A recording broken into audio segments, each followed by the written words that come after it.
Hello mga bossing, kayo po ba mga bossing ko ay problemado na naman tungkol sa usapin ng pera?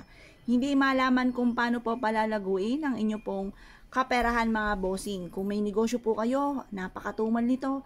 Ako po may tuturo po sa inyo para ang pera natin ay manganak ng manganak mga bossing. Dumami mga bossing. Pero syempre mga bossing, kailangan kalmado ka lamang kasi once na ikaw ay nape-pressure, gustong-gusto mo na makamit ang mga pangarap ninyo, gustong-gusto nyo magkaroon ng malaking benta, mentras po ito mga bossing ko na lumiliit. Kaya kailangan kalmado ka lamang. Basta lalagyan nyo po ito ng kumbaga yan ng sipag at tiyaga at ganoon din po ang pananalig sa mahal na Panginoon.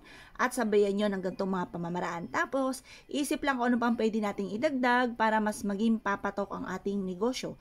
Or kaya kung kayo ay mananaya, para kayo po ay manalo ng malaking halagang pera. May tuturo po ako sa inyo po mga bossing para magtuloy-tuloy ang pasok ng swerte. Ngayon po mga bossing, kailangan lamang po natin syempre ang dahon ng laurel. Ito po ay generous na nagbibigay ng tulong, nagbibigay ng swerte mga bossing. Ito po ay subok na at paborito ko po ito mga bossing. Kasi dati mga bossing, nag-wish po ako sa kanya, napakaliit na halaga lang ng aking wini-wish na idagdag sa aming pong kita. Pero grabe po mga blessing na dumating sa pamamagitan po nito. Ngayon po mga bossing, basta't naibigan nyo itong gawin, asya, lumarga na po kayo mga bossing. Ganon din po mga bossing ko ang ating luya.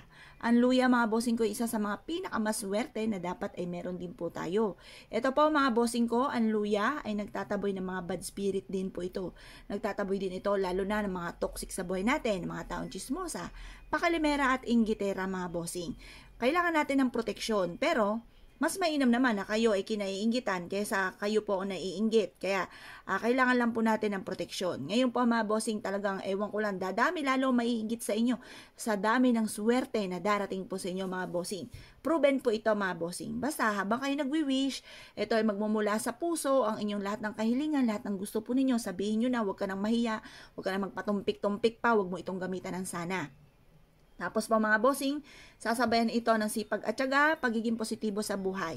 Baka ikaw naman mismo kumukontra mga bossing sa mga pangarap po ninyo. Huwag niyong kontrahin po yan. Kaya po natin yan. Nakaya nila, kaya din natin. Makakamit natin lahat ang ating mga pinapangarap. Paano po ito mga bossing? Harap lang po kayo sa may silangan mga bossing. Tapos, mag-wish po kayo mga bossing. Sabihin nyo, sa pamamagitan ng aking sipag at tiyaga, double time sa pagkayod, lahat ng mga pangarap ko ay matutupad. Hahatakin ko lahat ng swerte na matagal ko nang pinapangarap. Ngayon pa mga bossing, i-wish nyo na ng todo-todo lahat ng nais po ninyo. Pagtapos na po kayo mag-wish, eto po mga bossing, kayo ibilad nyo lamang sa sinag po ng araw. Sabihin nyo po, magkakaroon ako ng malaking benta. Magkakaroon ako ng negosyo na dito na ako yayaman. Basta positive ka lang mga bossing, huwag mo agad susukuan ng mga pangarap ninyo. Ang tingnan nyo na lang mga bossing ko, yung mga tao na nagsimula sa wala at ngayon naging matagumpay sa buhay. Na kaya po nila, kaya rin po natin yan mga bossing. Basta positive ka lang, lagi nyo ima-mindset na magiging matagumpay ako sa buhay. Lagi nyo sasabihin po yung mga bossing paulit-ulit. Ngayon pa mga bossing, mainam na, subukan nyo po ito. Pagtapos ng alas 8 ng umaga, ilagay nyo po ito sa inyo pong bag, ilagay nyo po sa inyo pong pitaka, or ilagay sa inyo pong bulsa, bitbitin kahit saan kayo magtungo at susundan kayo ng swerte. Proven po ito mga bossing. Pwede nyo rin po ito ilagay sa inyo pong ilalim ng unan upang sa ganon magtuloy-tuloy ang pasok ng swerte at kailanman hindi na kayo mamoblema tungkol sa usapin ng pera. Mapapasin nyo mga bossing ko, ang pera nyo po ay manganganak mga bossing. Dadami po yan ng dadami mga bossing. Yan pa mga bossing, kapag po yan ay dumami na ng dumami, dumadami na rin po yung mga negosyo po ninyo. Positive ka lamang mga bossing, mag-isip ka na naman uli, halimbawa, jump ka na naman sa bagong negosyo, ganun po mga bossing.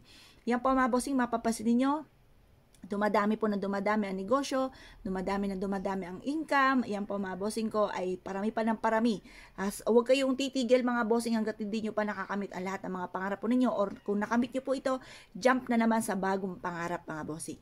Proven po ito mga bossing. Ang ating puluya, mentras natutuyo, mentras po siyang higit na nagiging maswerte mga bossing. Kaya kung kayo pinaniwala mga bossing, asya, good luck po. Sige po lahat.